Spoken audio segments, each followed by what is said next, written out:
To everybody, welcome back. I've got some good news from everybody. Good news to deliver about your quarterback, Quinn Ewers. I had some bad news, obviously, a few weeks ago, but I'm going to make up with it for some good news today. So come on in. It's good to see everybody here in the chat. Kevin's in here. Catherine is in here. The real Catherine, of course. Now I'm going to joke with you anymore, Catherine. South End Zone Queen, Sandman, and Soda 806. Everybody come on in, file in. Let's talk about Quintavious Lamont Ewers, which is not his name, by the way. But hey, I wanted to make sure I followed up on some things last night, a little bit this morning. As you guys know, that Sark said that they was going to have Monday off from practice, and then they would kind of hit the field on Tuesday and Wednesday, and they would have I think Tuesday, Wednesday, and Thursday, and then have the rest of the weekend off. Or it was Tuesday and Wednesday, have the rest of the weekend off. Can't remember right now, but wanted to check in to see how Quinn was doing. Last week I had reported that he was right around like the 70% kind of plateau. And so they were hoping to, all right, maybe another week he'll get a little bit better and they'll be ready to go. Well, checked in last night, checked in this morning. And your good news is that Quinn was a participant in practice on Tuesday. He did receive first team reps on Tuesday as well. So it looks like he is trending in the right direction to start against OU. Kind of a backstory for those who don't remember that just a couple of weeks ago, he had an oblique strain and an abdomen strain is what Sarkisian described that as. And Sark, I kind of tried to outline it for y'all and make it easier for you. But let me do this. I'm going to make it easier. And good morning to you, Kiki, good Rodolfo, Sandman, of course, Buck Wild. All right, I want to kind of put this up here to kind of make it a little bit, I'm a more visual person than anybody else. So when the injury occurred, the plan was, during UTSA, the plan really, like, and I kind of alluded to it before, but I can obviously spill the beans now because it is what it is. The plan was always for Quinn to miss La Monroe, Mississippi State, the bye week, and then be back. So the thought process was always going to be, you know what, Texas can get by with Arch in these games. Like they don't need him to win. And one of the things that I had heard during that time frame was that there was a belief that if he really, really needed to go, let's say Mississippi State was Oklahoma, that he could have found a way to make it through, but not have been 100%. Would have had to play through a lot of pain, but it would have found a way to make it through. But they really wanted to be careful and make sure he was ready to go for the long haul, right? So making sure he's ready to go for the long haul says, okay, Arch can handle La Monroe, and Arch can handle Mississippi State. And then, of course, the bye week. That's technically giving them 3 weeks to get this young man healthy. And that was always the goal. That was always the plan as relates to Quinn, to make sure he was healthy for what was going to be a really big 3-game stretch that, which, and Sark talked about this a little bit on Monday.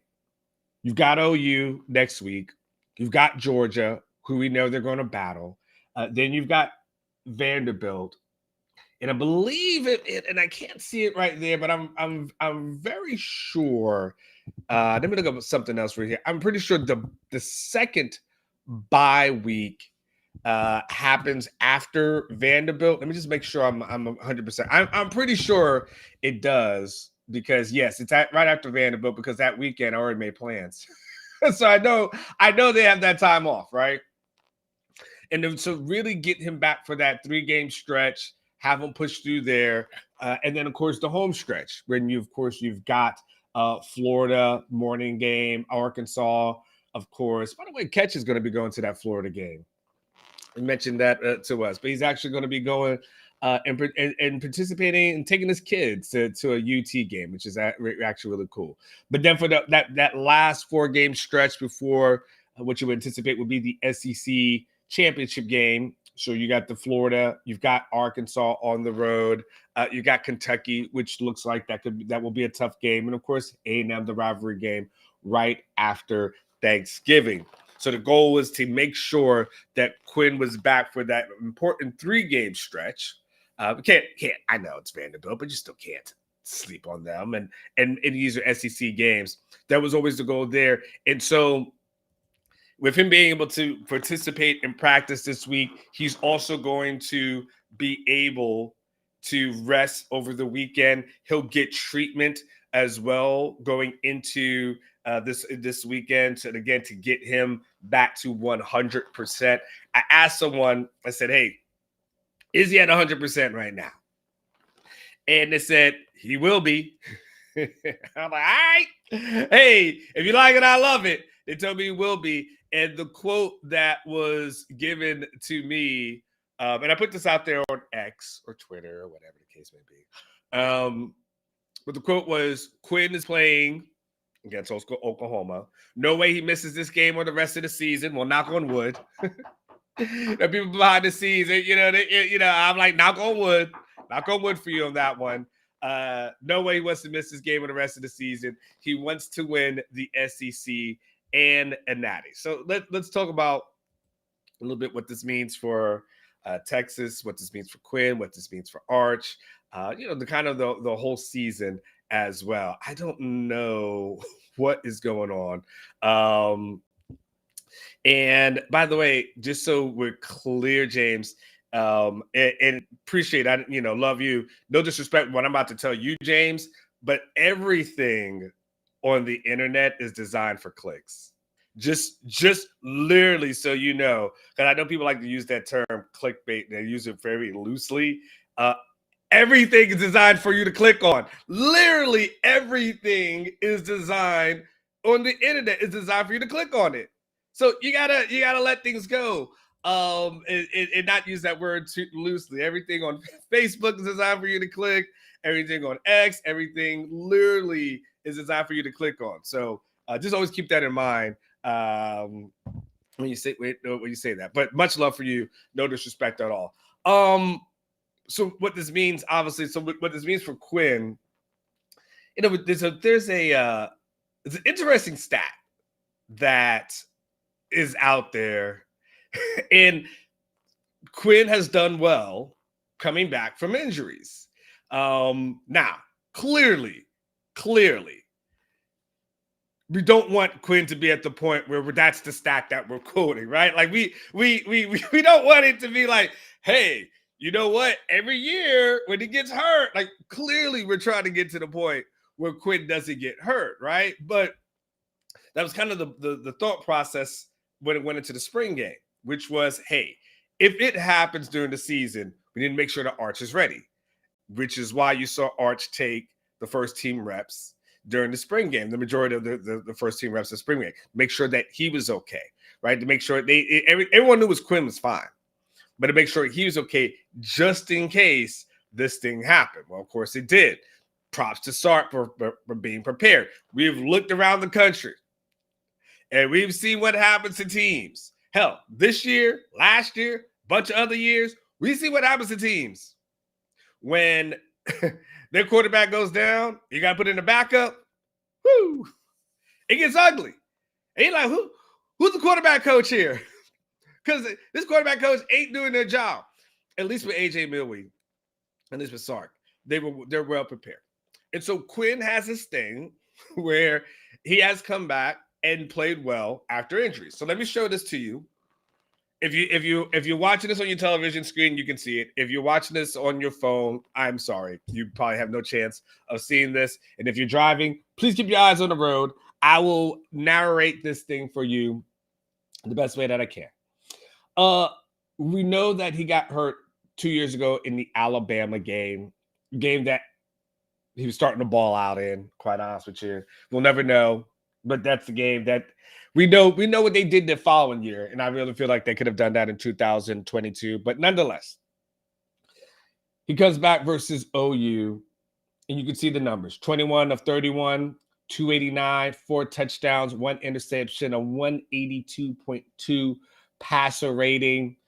Texas wins 49-0. Now, of course, that's what you're hoping for, right? That's the secret sauce. You hoping, look, man, do that again.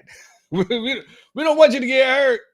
We're going to get hurt and come back and do 49-0. And that's the formula. Hey, man, see you in a couple of weeks, right? So you have that. And then if you go to 2023, he gets hurt, obviously, in the Houston game.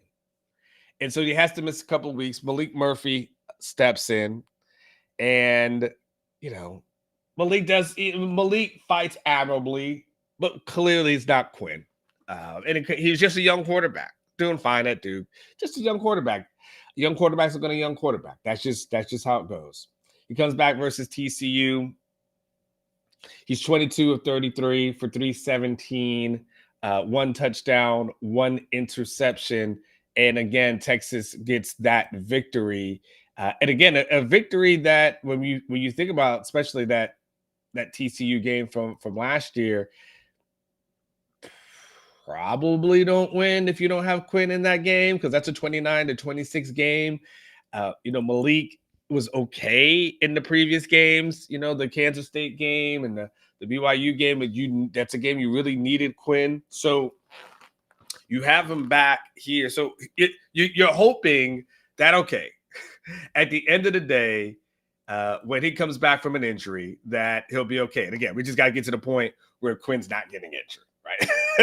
That's the goal. Like, just keep him upright, keep him straight for a little bit, right? So I asked Sark, kind of in anticipation, that I asked Sark this on Monday during the press conference. Like, how do you keep him ready? How do you keep him engaged? How you keep him going when he's injured? In fact, I will just play for you the question. I will play for you the answer as well. I will play producer here. Let's see. All right, I'm going to make him full screen. I want to take you guys down for a second. I'm so old, right? And let's play it. Man, we've got 2 really capable players at the position. We're extremely fortunate. They've got great rapport with one another. And I couldn't ask for more to have a third-year starter at quarterback for us and getting healthy and ready to come back, as well as having a backup who now has gotten an immense amount of experience that we may have to lean into again later in the season. Hey, Coach, speaking of Quinn, you've done a good job over the last 2 years of making sure he hits the ground running after an injury. Oklahoma 2 years ago, TCU last year. What's kind of the key for you to making sure when your quarterback's rhythm is thrown off, he's not in practice, how do you make sure he's getting prepared to get that rhythm and hit the ground running? Yeah, no, I think it starts right when they get injured. We always look to every player, but most notably the quarterback. When he gets injured, we want to pull him in even tighter. We want to pull him in even closer, and so, when we're at practice, Quinn is engaged. He's in every meeting. He's talking about the game plan. Friday night before we go through the call sheet with the quarterbacks, he's talking through different things. On Saturday, he's wearing the earpiece. So we keep him engaged on that front. And then throughout the week, I'm really trying to assess the things that I think he's most comfortable with. Various injuries, right, along the way, different types of injuries. And so, okay, what does it look like he's most comfortable with? And if he's going to play, I've already kind of listed out 10, 15, maybe 20 things that I think he feels really good about. And we'll probably go in that direction if he were to play, so that he's running stuff that he's had some success with throughout the week, as opposed to saying, this looks like a great play design, it should work, but either he didn't rep it because of limited reps during the week, or when he did get that rep, it didn't look so good. The stubborn me would still call that play. The guy that tries to step back and try to put his players in the best position to be successful goes to his bucket of the stuff that I thought he did well throughout the week. Good stuff from Sark. Good reply again, as we talked about that. It's interesting what did Catherine said. She said word on the street. She said something like word on the street that they were more scared of Arch than anyone else. Oh, this is what Catherine had said. So word on the street is OU's more afraid of Arch than they are of Quinn. Catherine would know because she does those she does the what do you guys call this stuff on Twitter that you guys do? Those chat things. Golly, oh my gosh, old brain here. The live on X stuff. I don't know what it's called, but anyway, I know you guys do those things. So you probably are hearing that. I mean, at the end of the day, Oklahoma should be scared of either quarterback, quite honest with you. And man, I've got some good stuff in the war room coming tomorrow as relates to some of Texas's plans and strategies as relates to Oklahoma. If you're not on there, be on there. Thank you, Catherine. Space. That's what it's called. Is it called Spaces or Space? I forget what it's called. I listen in every once in a while, by the way. I do. I do listen in. I like it. I like I'll say this. I'm off topic for a second. I know a lot of reporters. They get like a little threatened by like the Rodolfo. Stop. They get a little. God, it can't take you nowhere, Rodolfo. I like the fans having their voice. I like fans the spaces stuff. I enjoyed like the tweets, the popularity of some people as well. I know some reporters are traditional and they feel like they should be the only source, but man, there's so much of this pie and that everybody can eat. I don't there's no crab in a bucket kind of mentality to me. So I like that kind of stuff. Mondays and Thursdays, 8:30 p.m. There you go. You can check out Text Bond and Catherine. Text Bond, who is Catherine? I'm not going to joke with you anymore, Catherine. I've decided. I made the decision after Monday that the joke has gone too far. I've apologized. I'm going to let all of that go. All right. So I'm going to let it go. Let it go. It was fun while it lasted, but at some point, it's I don't think it's funny anymore. So good morning to everybody who's in there. Good morning to you, Jesus, as well. It'd be interesting to see. But nonetheless, I think again, now you got Quinn, who's got this week, like I said, he's got this week, got another couple days of practice. He's going to get the rehab in over the weekend, go see some specialists, and then be ready to go next week and hit the ground running. And so that becomes a good thing for Quinn because, look, at the end of the day, if you're Quinn, you want to get back into the Heisman conversation, but not only the Heisman conversation, that you want to get back into, it's not just about the individual award, right? You still want to be a person that is viewed as a potential first round pick. That's one of the best players in the country, right? You want that. And so you've got to be able to do this in back-to-back weeks. Now, one of the things I was told in the belief system is, especially as it relates to the Heisman race, that Quinn can go out and ball out versus Oklahoma and Georgia, that he's going to be right back in it. He's going to be right back in it. And that's going to be important, not only for Texas in the season. And again, as I point out, the rest of the way, how that's going to be important. So it's good for Quinn as far as that, obviously, as a clearly it's good for Texas. I know we talked a lot about Arch, and I know we've talked about Arch. And in fact, I want to save the Arch portion of the conversation for a second. Let me tell you about Eric Torres real quick. I'm going to make sure I talk to my main man, El Presidente. Eric sells homes DFW. Buy or selling a home made easily. You're looking to buy a home, looking to sell a home. Do it right now.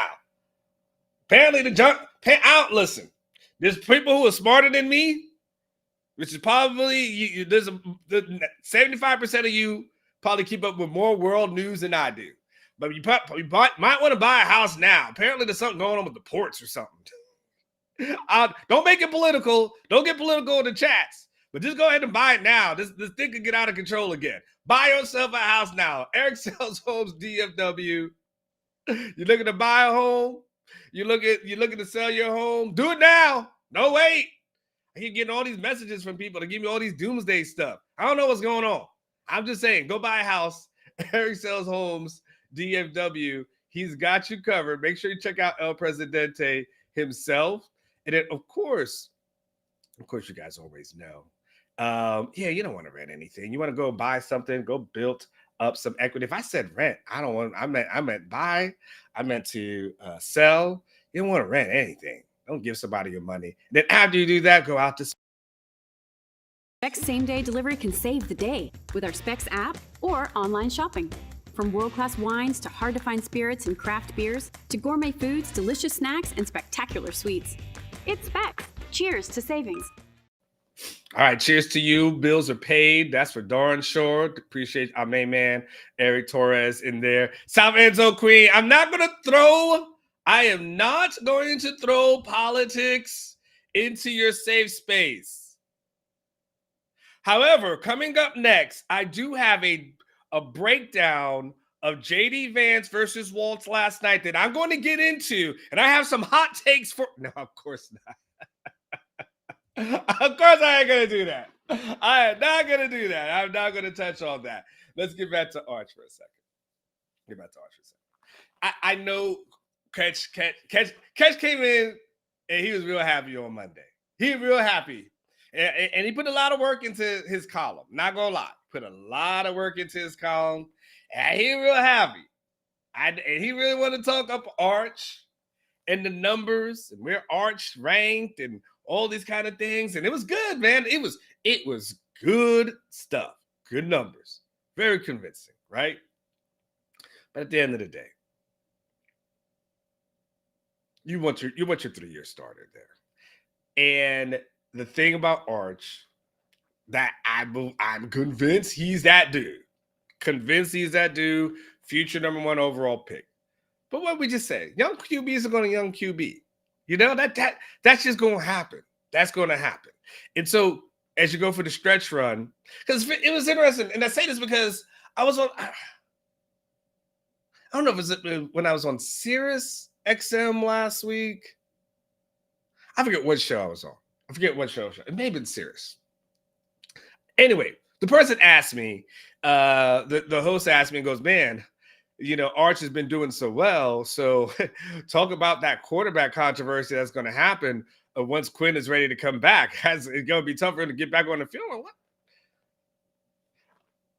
Do I got a Boost mobile phone? What am I listening to? I got Cricket. I know my reception is better than this. Now listen, I don't pay for Verizon and stuff. I'll place for Spectrum Mobile. Because they operate on the Verizon tower, and I'm just paying for a fraction of the cost. I'm not advertising for them for free, but they can come and pay.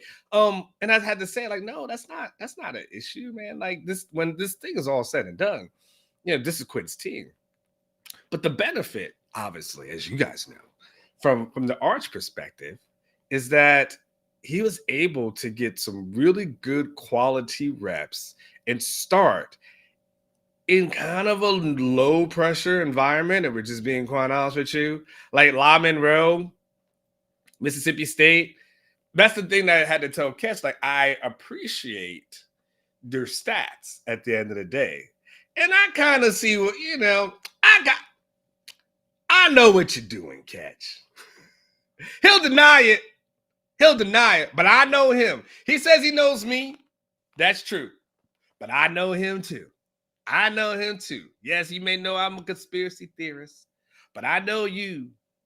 And I know you kind of tut and putting up a little arch to kind of take away a little shine from Quinn.